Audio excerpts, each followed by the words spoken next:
Subiu para 135 o número de mortos na explosão que atingiu a região portuária de Beirute, no Líbano, nesta terça-feira. Os feridos passam de 5 mil. E enquanto apura as causas do incidente, o governo libanês declarou emergência e colocou os responsáveis pela gestão do porto em prisão domiciliar.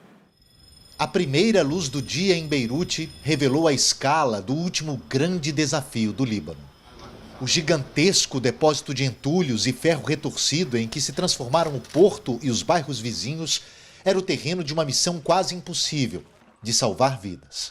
Izam teve sorte. O jovem de 27 anos foi resgatado hoje depois de 16 horas nos escombros. Muitos bombeiros não estavam lá para ajudar. Tinham sido chamados para uma outra missão no fim da tarde de ontem. A cortina de fumaça provocada pelo incêndio já tinha chamado a atenção da cidade inteira. Mas poucos imaginavam que era só o começo. Às 6h15, a explosão. A energia liberada por 2.750 toneladas de nitrato de amônio é uma cena rara, com imenso potencial de destruição. Pouco depois, o governador de Beirute chega ao local e desaba em lágrimas. 20 mil brasileiros moram no país. Não houve quem não sentisse. Os vidros começaram a balançar e deu aquela explosão, aquele barulho horroroso.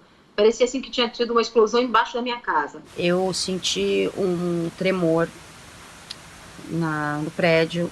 O meu sofá tremeu muito. A sensação que eu tive era que o prédio do meu vizinho tinha caído com algum terremoto. Achei muito estranho porque a explosão foi muito próxima, né? E eu estava a 35 quilômetros de Beirute, é longe. Para quem estava mais próximo, o susto foi ainda maior. Bem pior para quem estava com crianças para proteger. Hoje foi um dia de encarar o mundo de trabalho que os libaneses terão pela frente. À tarde, helicópteros ainda tentavam apagar as chamas no porto. O governo do Líbano decretou estado de emergência por pelo menos 2 semanas.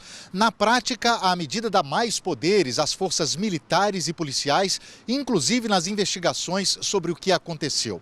Gestores do porto de Beirute, ainda não se sabe quantos, foram colocados em prisão domiciliar.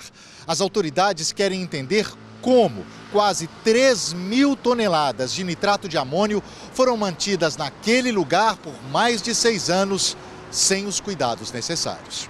A carga tinha sido apreendida em um navio em 2013. É, por enquanto, a explicação mais provável para a magnitude da explosão, que teve a força de um terremoto de 3,5 pontos na escala Richter. O primeiro-ministro Hassan Diab, que assumiu o cargo neste ano, homenageou as vítimas, mas disse que não há tempo de chorar sobre as ruínas e cobrou um resultado rápido nas investigações.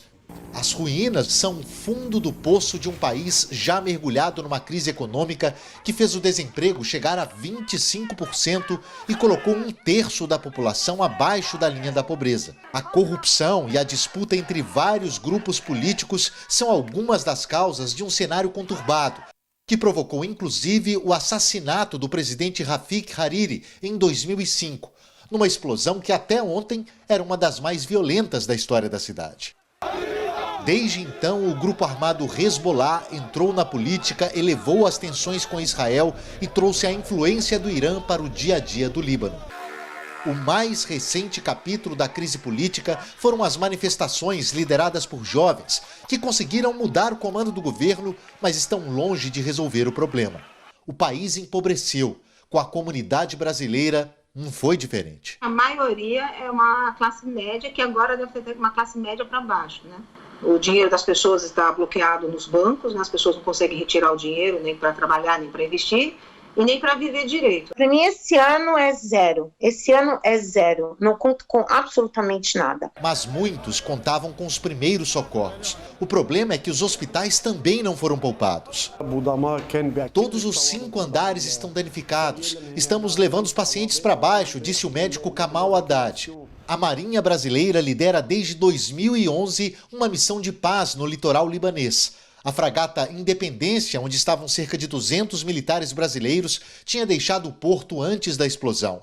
A Embaixada do Brasil em Beirute foi um dos milhares de prédios atingidos. Recomeçar não é um verbo desconhecido para este país em luto e em choque.